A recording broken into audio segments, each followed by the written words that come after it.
Bem-vindos à disciplina de Estatística de Saúde da Faculdade de Saúde Pública da USP. É uma disciplina oferecida para o curso de graduação e no momento, devido à situação aí de pandemia mundial, né, estamos aí na segunda metade de março de Covid-19, atualmente temos 621 casos no Brasil confirmados e estamos mudando a aula para o sistema online. E é muito pertinente essa aula porque é uma aula sobre... A aula de hoje é a aula sobre medição de doença. Tá? É uma aula de dados de morbidade, que a gente chama. Tá? Então, de onde vêm os dados do Covid-19? Tá? Como é que a gente sabe quantas pessoas no Brasil têm diabetes? Como é que a gente sabe quantas pessoas têm hipertensão? Tá? Esses dados aí são dados de morbidade. São dados muito difíceis de serem obtidos. E nós vamos ver todas as estratégias que nós temos para obter esses dados dentro da área da saúde. Tá? Então, como eu falei, é parte do curso de graduação aqui. E esse curso essa disciplina já teve aulas de população, de nascimento, de óbitos, tá? E agora é a aula de doenças, medição de doenças. Tá? Para assistir essa aula, para entender essa aula, não é necessário o conhecimento prévio, né, das outras 3 aulas, então por isso a gente decidiu abrir aí para a população como um todo devido a essa situação atual. Tá? Então meu nome é Alexandre, eu sou professor de Estatística de Saúde e de Machine Learning em Saúde, aqui na Faculdade de Saúde Pública da USP. Tá? Então vamos falar um pouco sobre isso. Tá? O norte geral da disciplina de Estatística de Saúde é como medir a situação de saúde de uma região. Tá? Então imaginem que vocês são secretário de saúde de um município. Vocês querem saber como está a situação de saúde do teu município. Então, já pararam para pensar sobre isso? Não é fácil. Que tipo de dado, que tipo de informação você solicita para entender como está a situação de saúde? Esse é o norte. Então, por isso que vimos dados de população, dados de nascimentos, dados de óbitos e agora vamos ver dados de doenças, tá? Que são muito mais difíceis que nascimentos e de óbitos. Tá? Então, ao longo da aula de hoje, nós vamos ver o que a gente chama de morbidade da população. Tá? Que é o conjunto de doenças e agravos à saúde numa população. Tá? Então, conjunto de doenças e agravos em saúde numa população é conhecido como morbidade. Da mesma forma que a gente tem natalidade, que é o conjunto de nascimentos, temos a mortalidade, que é o conjunto de óbitos, nós também temos o conjunto de doenças. Tá? Que é muito diferente, a medição de morbidade é muito diferente, muito mais difícil do que natalidade, do que nascimentos e óbitos. Nascimentos e óbitos. Tá? Por quê? Porque os dados de nascimento e de óbitos, eles são registrados, bem definidos, e são eventos únicos. Tá? Então, só para relembrar a definição de nascimento e a definição de óbito. Tá? Nascimento é a extração completa do corpo da mãe de um produto de concepção que depois dessa extração completa apresenta algum sinal de vida. Tá? Então, tem que sair do corpo da mãe, precisa ser um produto de concepção, precisa apresentar algum sinal de vida. Tá? Isso é um nascimento. Óbito também tem uma definição bastante clara. As duas definições vêm da OMS, desde 1950. Todos os países adotam essa definição. Tá? E óbito é cessação completa e permanente de todo sinal de vida em um momento após o nascimento vivo. Tá? Então, após o nascimento vivo, você tem uma cessação completa de todo sinal de vida, você foi a óbito. Tá? Então, bem definidos os 2 casos, nascimento e de óbito. Registrados também, é obrigatório todo o registro no Brasil, de todo nascimento e de todo óbito ocorrido no território brasileiro. Você precisa preencher, o médico responsável, o profissional de saúde responsável, precisa preencher uma declaração de nascido vivo, no caso de nascimento, ou uma declaração de óbito, né, no caso de óbito. Né? Então, todo o evento ele é registrado com uma taxa de cobertura acima de 95% no Brasil. Tá? Então, mais que 95% de todo nascimento, todo óbito é registrado. Tá? Quantos diagnósticos de diabetes são registrados no Brasil? Basicamente nenhum. Tá? Diabetes não é uma doença de registro obrigatório. Tá? De hipertensão também não. Tá? A gente vai ver que Covid-19 coronavírus é de notificação compulsória, e por isso que a gente tem essa informação, como eu falei no início, que hoje são 621 casos, né, de Covid no Brasil. Estamos no início da chegada da pandemia aqui no nosso país. Tá? Então são registrados, bem definidos e são únicos. Tá? Então você só vai a óbito uma vez, você só nasce uma vez, em compensação você pode ter doenças várias vezes. Tá? Você pode ter gripes várias vezes ao longo da tua vida, por exemplo. Tá? Então isso torna tão difícil, né, tão diferente os dados de nascimento e dados de óbito de dados de doença. Tá? Por isso que nós não temos uma única fonte de dados de doença. Tá? A gente tem uma única fonte de dados de nascimentos, que é a Declaração de Nascido Vivo, que é compilada e divulgada pelo SINASC, que é o Sistema de Informação de Nascidos Vivos, SINASC. E temos também os óbitos, que são registrados pelas declarações de óbito, que são posteriormente compiladas e divulgadas pelo SIM, Sistema de Informação de Mortalidade. Tá? Nós não temos um sistema de informação de morbidade. Tá? Temos várias formas de chegar a dados de morbidade, mas não é uma forma única. Tá? Então nós vamos ver ao longo dessa aula todas essas opções, né, de dados de doenças no Brasil. Tá? E na segunda parte vamos falar sobre a CID, que é a Classificação Internacional de Doenças, que é uma lista, que de fato é uma lista, né, de doenças e agravos à saúde, né, feitas pela OMS. Tá? Atualmente estamos na CID-10, vocês já devem ter ouvido falar desse nome. É a 10ª revisão da Classificação Internacional de Doenças. Tá? As doenças que são reconhecidas como tal pela OMS, que recentemente adicionou Covid-19. O 07.1 é o código. Tá? Isso daí é bem recente agora, então a gente vai falar sobre essa questão. Estamos mudando, né, uma grande mudança aí nos próximos anos em termos de dados de saúde, da CID-10 para a CID-11. Então estamos mudando para a 11ª revisão da Classificação Internacional de Doenças. Tá? Que vai ser uma grande mudança, muitas coisas vão mudar, tá, para a parte de análise de dados em saúde. Tá? Então vamos começar a aula. Então, como é que a gente definiria? Então eu falei que morbidade é o conjunto de doenças e agravos à saúde de uma população. Tá? O grande desafio aqui é definir doença. Como é que a gente define doença? Tá? Segundo o Ministério da Saúde, doença é a enfermidade ou estado clínico que gere um dano significativo a seres humanos. Tá? Então, enfermidade ou estado clínico que gere um dano significativo a seres humanos. Tá? Isso é uma doença, né? Segundo o Ministério da Saúde. Tá? E vejam a diferença, então, de definição de doença para nascimento de óbito. Nascimento de óbito precisa, definição precisa, definida pela OMS desde 1950. Doença envolve dano significativo. O que é dano significativo? Tá? Não é bem definida, né? Não tem uma definição tão precisa quanto os outros. Por isso que é tão mais complicado, é um desafio tão maior a gente medir doença numa população. Tá? Então, como é que a gente mede doença? Tá? Como eu falei, é complexo. Tá? Em primeiro lugar, varia segundo a atitude da pessoa. Entra nessa definição de dano significativo. Tá? O que é um dano significativo para mim, talvez não seja para outra pessoa. Tá? Então depende da atitude da pessoa em face à presença de doença. Segundo lugar, depende da época em que você está analisando. Tá? Algumas doenças que não eram consideradas doenças, hoje são consideradas doenças. Por exemplo, déficit de atenção, ansiedade, depressão, né? São doenças que são reconhecidas como tal recentemente.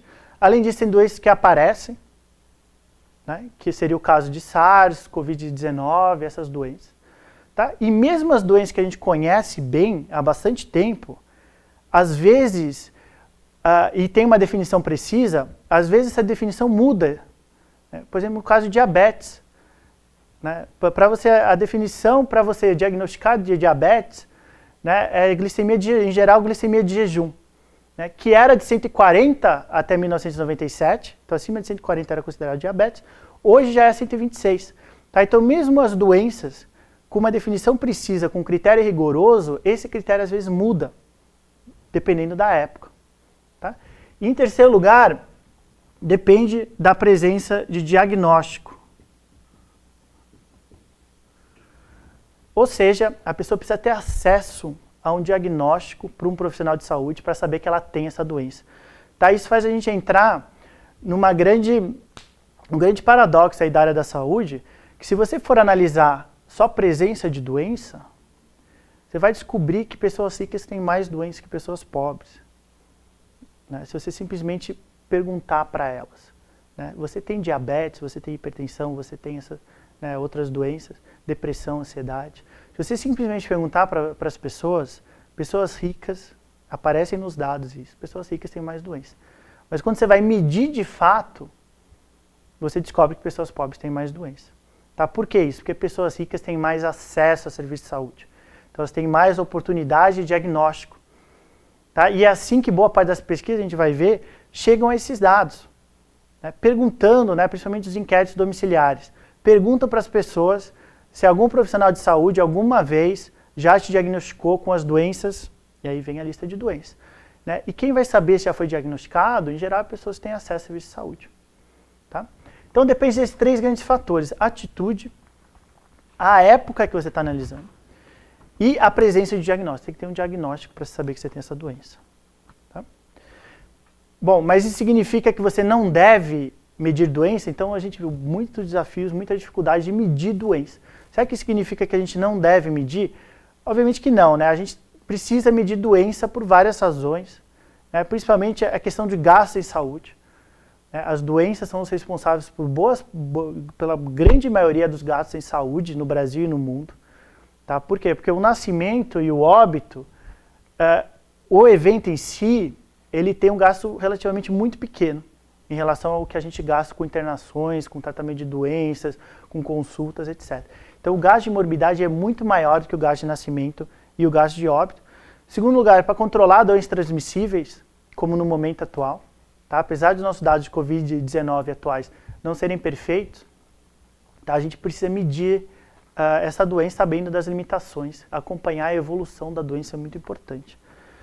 E planejar políticas preventivas. Tá? Então você tem que saber a distribuição das doenças, você quer evitar o óbito, você quer evitar que as pessoas sejam internadas, que elas tenham, né, problemas graves de saúde, você tem que prevenir isso, e para prevenir você tem que saber sobre essa doença, né? Tanto a distribuição dela, quanto os fatores de risco. Né? Então é muito importante a gente ter essa informação de doença, por mais que ela seja mais difícil do que a informação de nascimento e de óbito. Tá? E a gente vai ver 5 fontes de dados de morbidade aqui. Tá? A gente vai ver a notificação compulsória, estatísticas hospitalares, estatísticas ambulatoriais, dados de declaração de óbito, que tem informação de doença também, presença de doença na declaração de óbito. Tá? E por último a gente vai ver os inquéritos domiciliares, que é quando a gente vai na casa, em geral na casa das pessoas e pergunta para elas sobre as doenças, às vezes faz algumas medições. Tá? Então a gente vai ver os pontos positivos e negativos de cada uma dessas 5 fontes de dados de morbidade. Tá? Então vamos começar com a notificação compulsória. O que seria a notificação compulsória? É uma informação, é uma notificação obrigatória, uma comunicação obrigatória aos órgãos de saúde, tá, por parte de médicos e outros profissionais de saúde, sobre a ocorrência ou suspeita de confirmação de casos de uma lista de doenças. Tá? Então a gente tem uma lista de doenças. Todo caso confirmado ou suspeito dessa lista de doenças precisa ser comunicado aos órgãos oficiais de saúde. Tá? Então a gente tem uma lista, como eu falei, 48 grupos de doenças, entre eles, um deles é o coronavírus, tá? Que originalmente estava lá explicitado apenas SARS e MERS, tá? Mas entra também a questão do Covid-19. Tá? E dentro dessa comunicação, então, dentro dessa lista de 48 doenças, né, ou agravos à saúde, que a gente tem, existem doenças de notificação, ou agravos, né, de notificação imediata, que precisam ser notificados em 24 horas, que é o caso do coronavírus, e de notificação semanal, tá? Que você tem 7 dias para notificar. Tá? Então você tem notificação imediata ou semanal. Tá? A última versão é de 17 de fevereiro desse ano. Tá? A última versão dessa lista, essa lista muda, tá? Em geral ocorrem adições a essa lista. Tá? Então 17 de fevereiro desse ano, de 2020, foi adicionado doença de Chagas crônica a essa lista. Tá? E qual que é o objetivo de ter uma lista de notificação compulsória? Tá? É detectar e agir o mais rápido possível no controle de doenças, principalmente doenças emergentes e reemergentes. Tá? Em geral, a grande maioria dessas doenças são as doenças que levam a surtos. Tá? Então, doenças emergentes, reemergentes são a maioria desses casos. Tá? E a gente quer saber, né, rapidamente a presença dessa doença. Como eu falei, né, doenças em geral não precisam ser registradas, apenas essas. Tá? Então, né, não é que nem nascimento, não é que nem óbito. Então, se faz uma lista de doenças, né, a grande maioria dos países tem essa lista, difere de país para país. Tá? Onde na presença de alguma dessas doenças, o profissional de saúde precisa notificar. Tá? Precisa, via ficha de notificação, avisar os órgãos de saúde que ele teve um paciente com essa doença específica. Tá? Existe uma notificação internacional, uma lista de notificação internacional da OMS, de 1969, tá? Onde você precisa, todos os países precisam notificar, né, são convidados, né, ou sugeridos a notificarem a OMS todas as doenças, todos os casos de febre amarela, peste e cólera. Tá? Então você tem a notificação internacional, que são essas 3, e cada país tem a sua adição. Tá? O Brasil tem as suas adições, como eu falei, a última versão agora de 17 de fevereiro. Tá? E que tipo de doenças tem nessa notificação compulsória?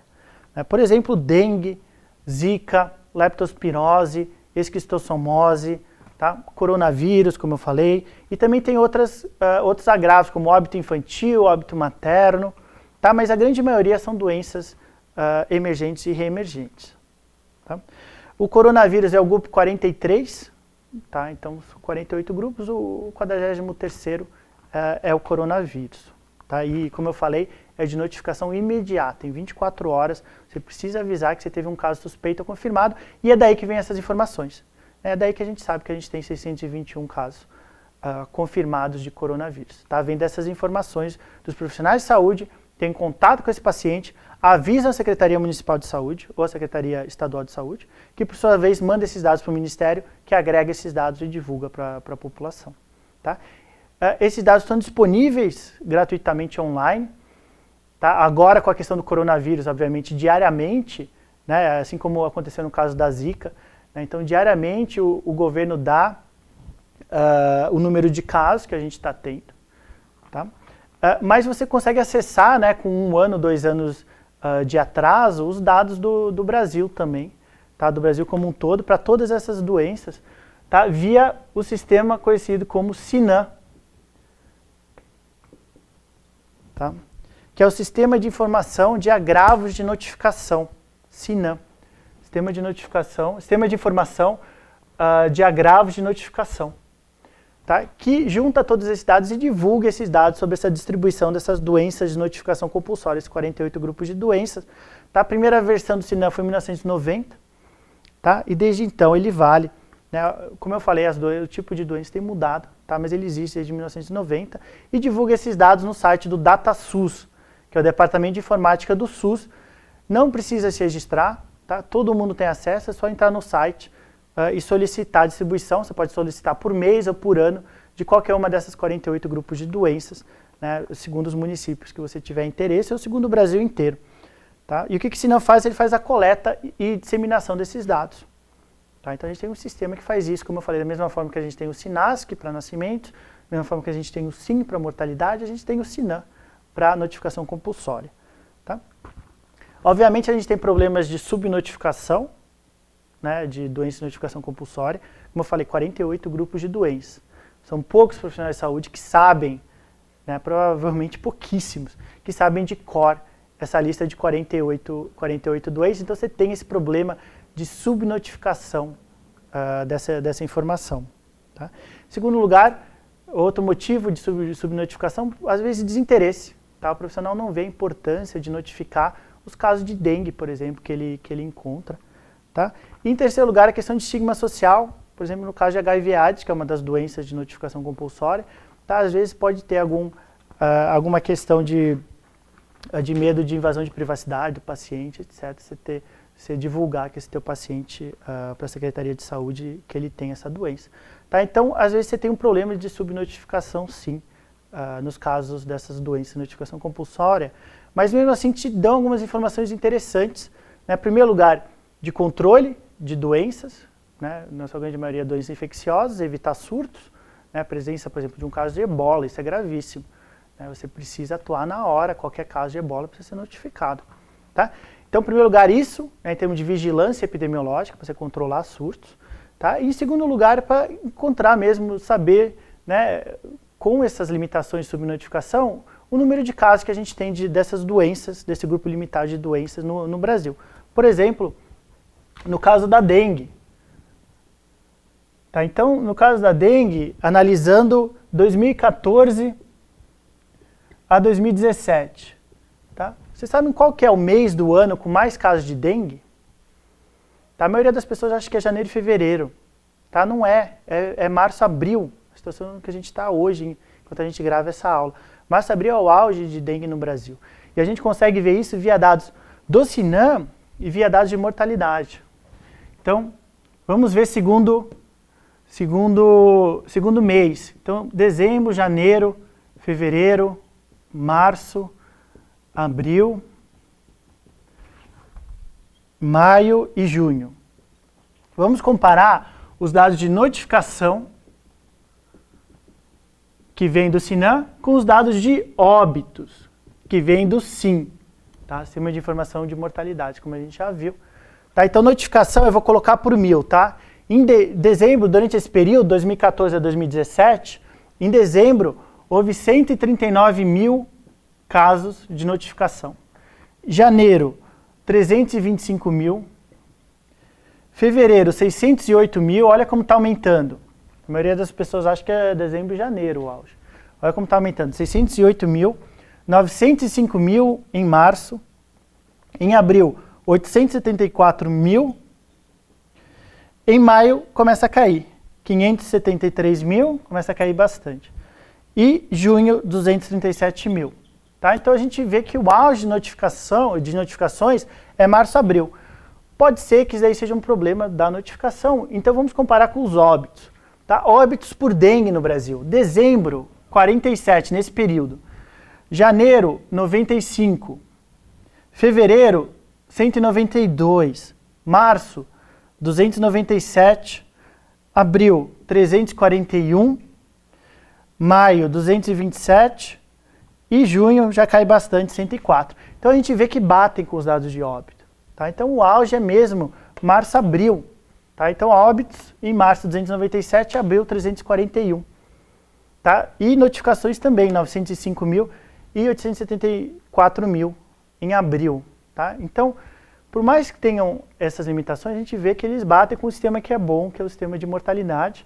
Então, lembrando de onde vem esses dados de óbito, então é óbito por causa básica. Quando a gente fala óbito por dengue, a gente está falando em óbito por causa básica de dengue. Tá? E o que quer dizer a causa básica? É a causa ou lesão, a doença ou lesão que iniciou a cadeia de acontecimentos que levou ao óbito. Tá? Isso é a definição de causa básica. Quando a gente fala, não sei quantos casos de óbito por dengue, não sei quantos casos de óbito por homicídio, não sei quantos casos de óbito por câncer. A gente está falando de causa básica.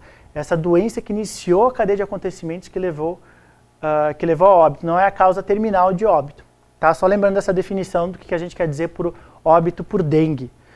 Tá? Então, temos aí os dados do SINAM, tá? de notificação compulsória, que podem ser usados sim, mas lembrando que a gente tem um problema de subnotificação. Tá? Mas comparando com esses dados de dengue, parece que faz sentido. Então agora vamos falar de dados de internação hospitalar e dados ambulatoriais. Então de estatísticas hospitalares, a gente tem o Sistema de Informação Hospitalar, o SH, Sistema de Informação Hospitalar, tá? Que são dados de informações de internações no SUS ou em hospitais privados conveniados com o SUS. Tá? Então, todas essas internações preenchem uma ficha, mandam para o SH e disponibilizam de novo, gratuitamente, não precisa registrar, não precisa de nada, só entrar no site do DataSUS que você tem acesso aos dados de internação no SUS ou em hospitais conveniados ao SUS. Tá? E que tipo de informação você tem aí? A mais importante, no nosso caso da aula, é a informação sobre a causa principal da internação. Tá? Então você tem um valor da CID-10, que a gente já vai ver na sequência, né? O código da CID-10, né? Da internação, do motivo principal pela internação desse paciente. Tá? Além disso, você tem informação sobre procedimentos realizados, tá? Por exemplo, se foi feito algum procedimento de radiologia, alguma cirurgia, alguma biópsia, tá? Então, é possível ver indiretamente essa questão de morbidade hospitalar.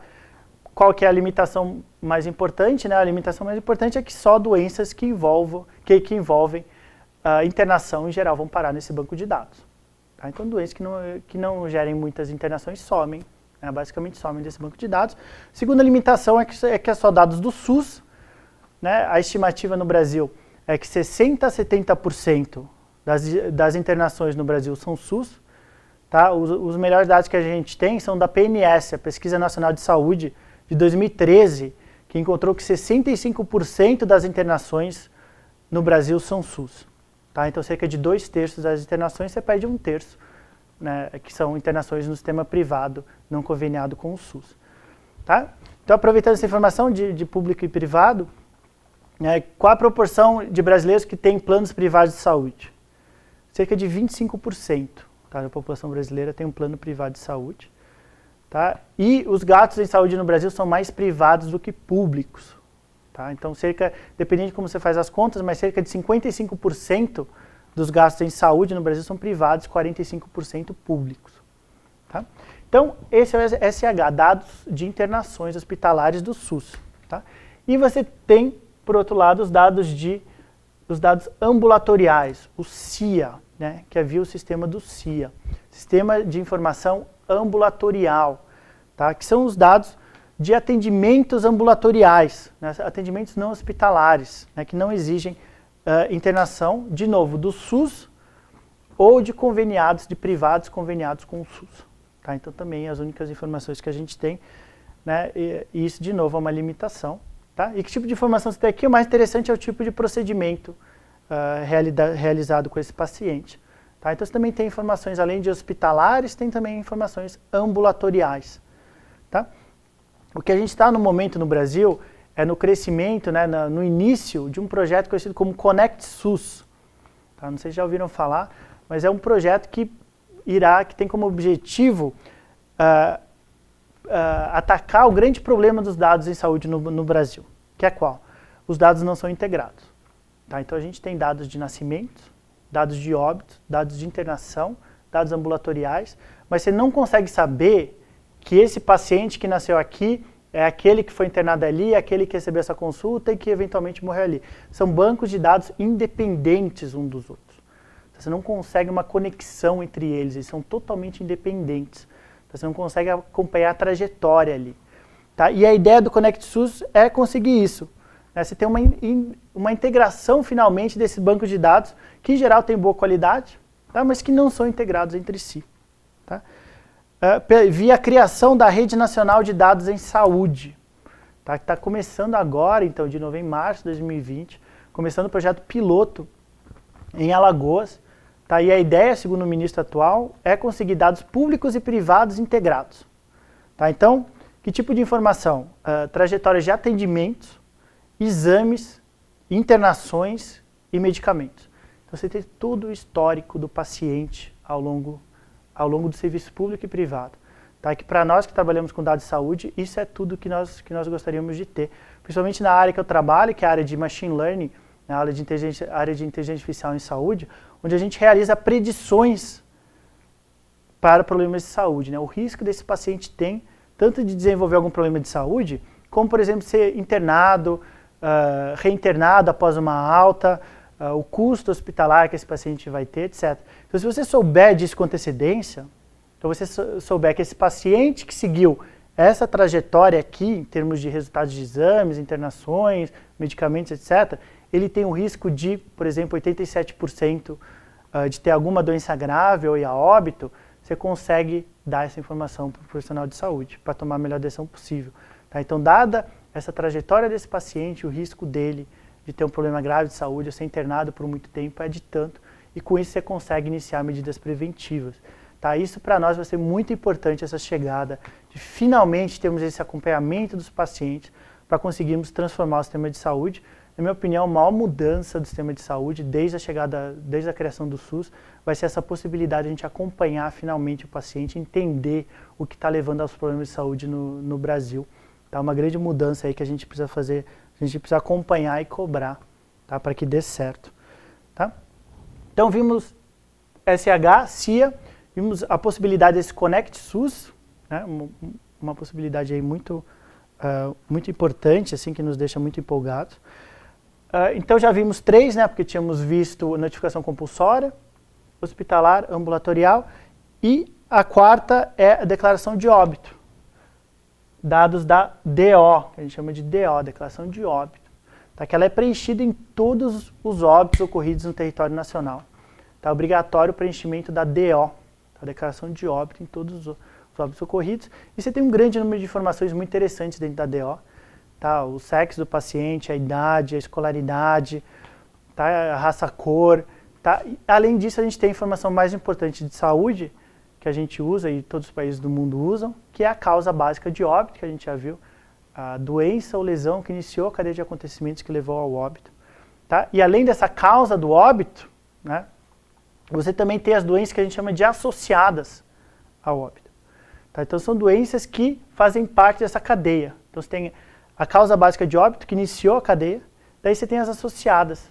Né? Por exemplo, a pessoa que tinha câncer de estômago, evoluiu para caquexia, evoluiu para falência múltipla dos órgãos. Você tem todas essas informações, da básica e das associadas, e também tem informação das causas contribuintes, tá? Que são causas que não fazem parte direta dessa cadeia, mas que provavelmente contribuíram para essa sequência que levou ao óbito.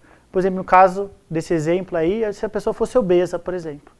Tá? Então ela não entra diretamente, mas obesidade está associada a câncer de estômago e a pioria no prognóstico, no caso de câncer de estômago. Então é uma causa contribuinte. Tá? E tudo isso a gente tem com bom registro. Né? Como a gente falou, os óbitos e os nascimentos são muito bem registrados no Brasil. A grande limitação de usar dados de óbito como dados de doença, de presença de doença, é que nem todas as doenças são informadas no óbito. Apenas aquelas que participaram da cadeia direta de acontecimentos que levou ao óbito.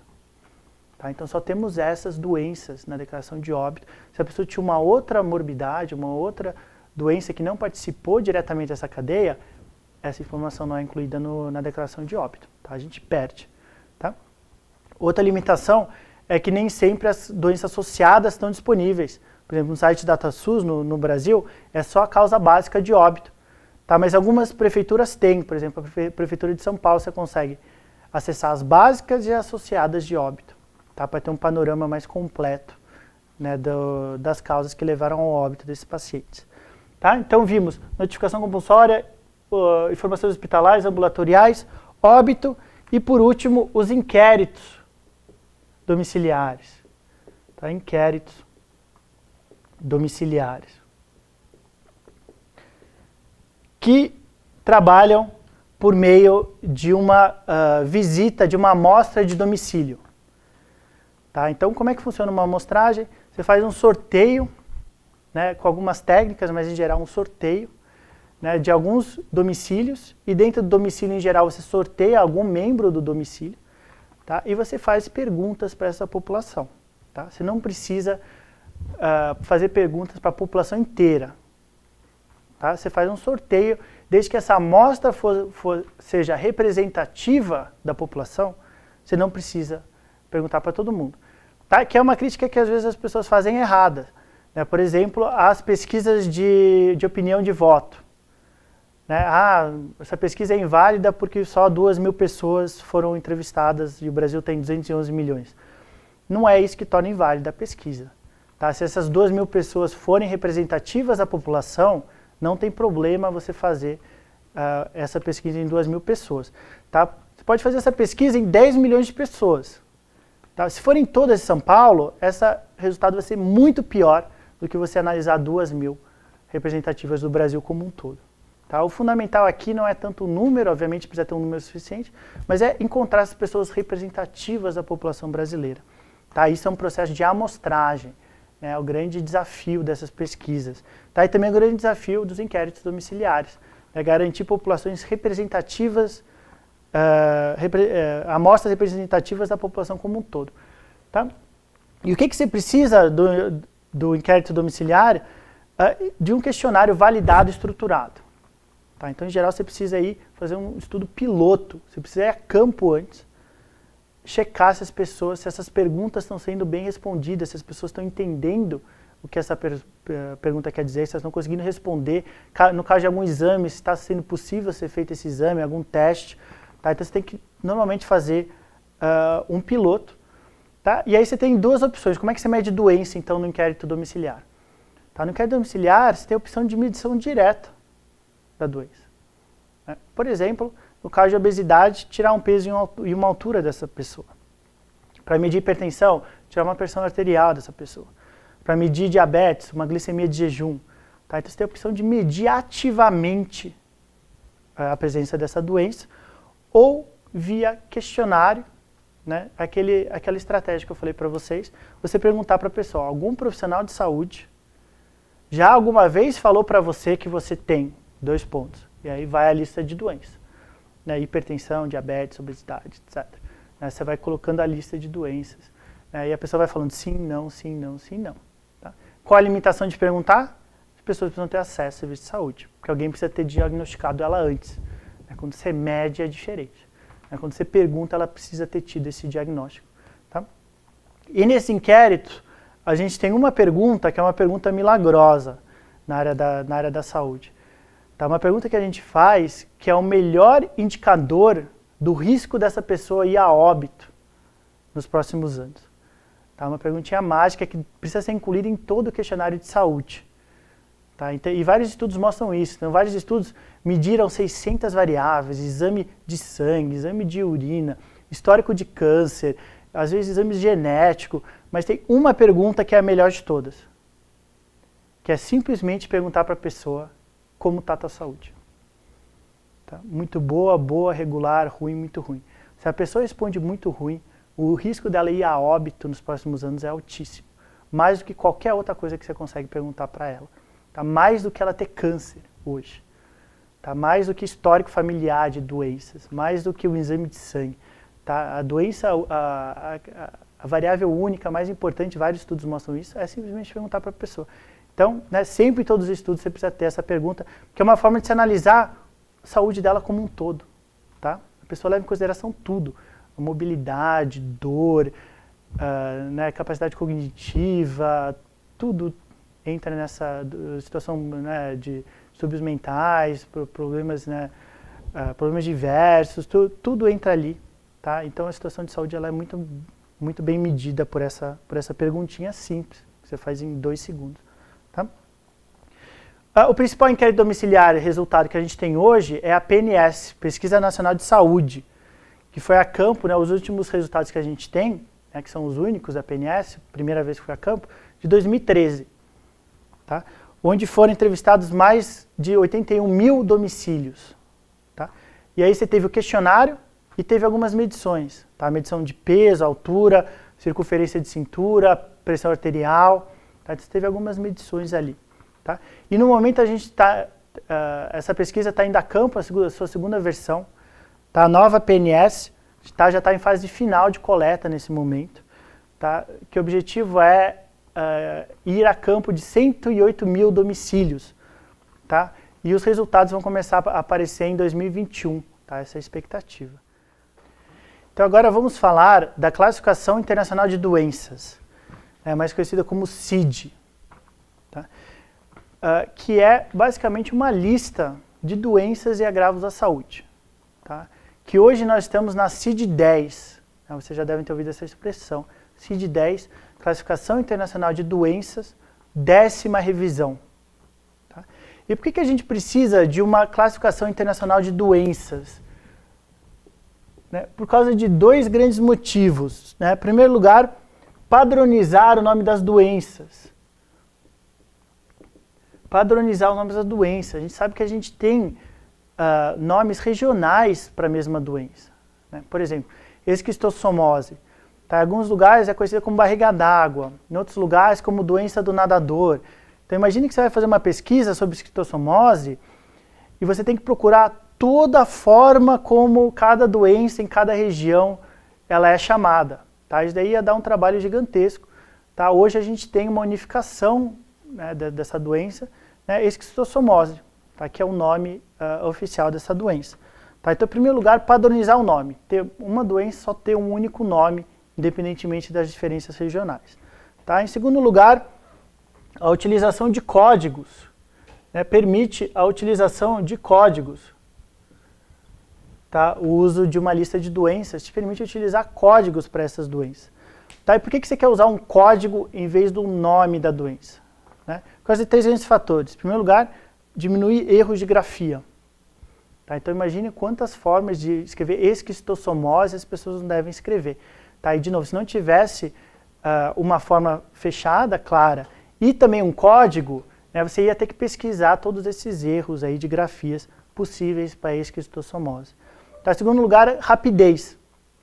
Tá? Então você tem um código para a doença, então em vez de ficar procurando o nome inteiro, você procura o código. Por exemplo, esquistossomose, o código é B65. Tá? Então, em vez de procurar esquistossomose, é B65. Ah, o paciente veio com essa doença, B65. Tá? Muito mais rápido. Tá? E em terceiro lugar, uniformização mundial.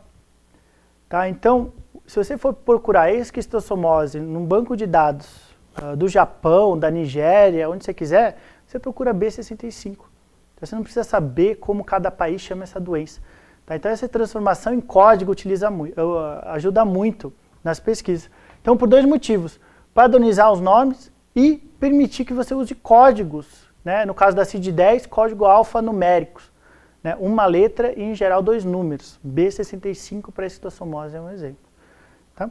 Então, como é que começou essa CID? Começou em 1893. 1893.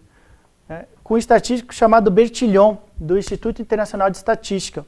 Tá? Ele fez a primeira classificação de doenças, dividida em 14 capítulos. Tá? E a ideia dele é que de 10 em 10 anos, tá, a ciência estava avançando, as ciências de saúde estavam avançando bastante, tá? Em 10 em 10 anos você teria uma revisão. Tá? Por quê? Porque novas doenças iam aparecendo. Tá? Então de 10 em 10 anos você ia tendo essa revisão, que de certa forma se manteve essa ideia até 1948.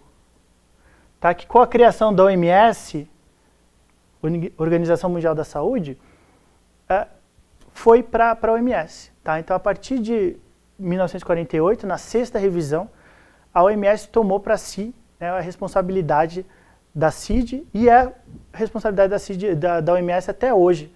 Tá? Então, desde 1848, a 6ª revisão, a coordenação é da OMS. Atualmente, a gente está na CID-10. CID-10. A 10ª revisão da Classificação Internacional de Doenças. Tá? Que ela foi aprovada em 17 de maio de 1990. Tá, 17 de maio é uma data comemorada até hoje por causa da CID. Tá? É o Dia Mundial de Combate à Homofobia, 17 de maio, por causa da CID. A CID-10 foi a Classificação Internacional de Doenças que tirou homossexualidade como doença. Tá? Ela foi aprovada 17 de maio. Tá? E até hoje é comemorada essa data como Dia de Combate à Homofobia. Tá? Então, a CID-9 é o que tinha antes. Tá? Ela tinha homossexualidade, e não tinha uma doença muito importante que apareceu nos anos 90, né? HIV/AIDS. Nos anos 80, desculpa, HIV/AIDS, que aí entrou na CID-10 de 1990. Tá? Então, 2 mudanças importantes aí da CID-9 para a CID-10. Tá? Outra mudança importante, aumentou o número de capítulos, tá? Passou de 19 para 21 capítulos de doenças.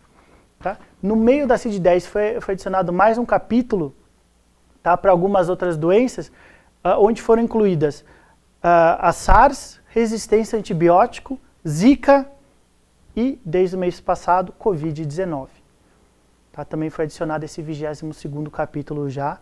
Tá? O código do Covid-19 é U07.1, tá? Decisão da OMS. Covid-19 precisa, né, ser preenchido como U07.1. Tá? Já tem um código para essa doença emergente. Tá? Então, o exemplo que eu falei, né, como é que ficariam os códigos do exemplo que eu falei de câncer de estômago, evoluindo para caquexia, evoluindo para falência múltipla dos órgãos.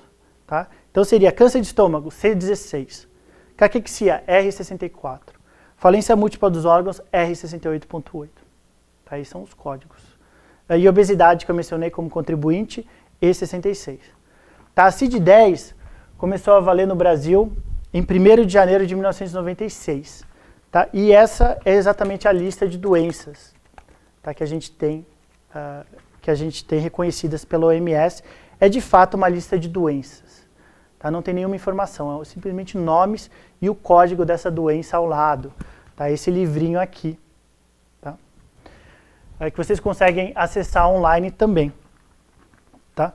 E demorou bastante essa adaptação. Como eu falei, no Brasil foi aprovado 1º de janeiro, começou a valer, né, em 1º de janeiro de 1996, mas muitos países começou a valer só recentemente, demorou muito tempo para começar a valer essa CID, porque a fase de adaptação é muito difícil. Né? Então você tem que transformar todo o sistema de saúde, que é baseado no CIDs, sistemas de reembolso principalmente. Então, imagina uma doença que foi dividida em duas. Você tinha um valor para atendimento dessa doença, você precisa recalcular tudo do zero. Tá? Então, países como os Estados Unidos se adaptaram completamente a CID-10 recentemente. Tá? E nós estamos no momento, na fase de adaptação dos países para a CID-11. Tá? Vem aí a CID-11. Ela foi aprovada em 25 de maio de 2019. Tá? Foi aprovada há cerca de um ano, menos de que um ano. Tá? E ela vai começar a valer em todos os países membros em 1º de janeiro de 2022. Tá? Então nós estamos nessa fase que os países estão começando a se adaptar à CID-11. Tá? E a grande diferenciação da CID-11 é que ela vai ser, em primeiro lugar, não vai ter mais esse livro, ela vai ser totalmente online e pela primeira vez vai ter uma descrição de consenso de cada doença. Tá? Antes você não tinha, era só um nome e que todo mundo se virasse para entender o que esse nome significava. Agora você vai ter uma descrição da doença finalmente. Tá? Um dos motivos pela qual a gente não vai conseguir mais imprimir. Tá? Então já era desse tamanho, só com o nome da doença, né? Com a descrição da doença não tem nenhuma condição. Então ela vai ser totalmente online. Tá? E ela adicionou 3 capítulos novos, que são doenças do sistema imunológico, transtornos do ciclo vigília-sono e doenças de saúde sexual. Tá? E teve a adição de algumas doenças, né? A mais conhecida, que mais saiu na mídia, foi vício em videogames. Tá? É uma doença que não existia, agora foi adicionada à lista da CID-11. Tá? Então vocês que trabalham na área da saúde, né? Nós que trabalhamos com dados de saúde, né? Vão ser períodos assim complicados, né? Períodos de adaptação. Né? Então se você for analisar a evolução de uma doença ao longo do tempo, às vezes ela mudou essa doença. Ela foi dividida em duas, às vezes foi incorporada numa outra, às vezes não tinha, às vezes... Então é sempre um grande transtorno, né, essa mudança de CID, tá? Mas no caso se espera que seja aí a última grande mudança que a gente tenha em termos de classificação de doença. Tá? Então a gente sim, né, resumindo, a gente sim tem uma lista de doenças que a gente reconhece, né, gerida e coordenada pela OMS, que todo país adota, tá? O que facilita bastante a gente ter esses dados de morbidade. Tá? Porque a gente sabe exatamente quais são as doenças e agravos à saúde que a gente tem no Brasil. Tá? Então essa foi a aula de morbidade, né? A gente já deu a aula de população, nascimento e óbito. Então já temos aqui, fechamos o ciclo dos principais dados de saúde. Né? Como é que você mede saúde numa população? Tá? Você usa todas essas fontes de dados e calcula, né, como a gente viu nas aulas presenciais, os coeficientes, né? Coeficiente de mortalidade, coeficiente de alguma taxa de incidência, taxa de letalidade, que a gente tem ouvido falar bastante agora com o Covid-19. Tá? Tudo isso vem a partir desses dados que a gente tem visto aí ao longo do curso, com todas as limitações, todos os benefícios de cada estratégia, para a gente conseguir medir como está a saúde da população.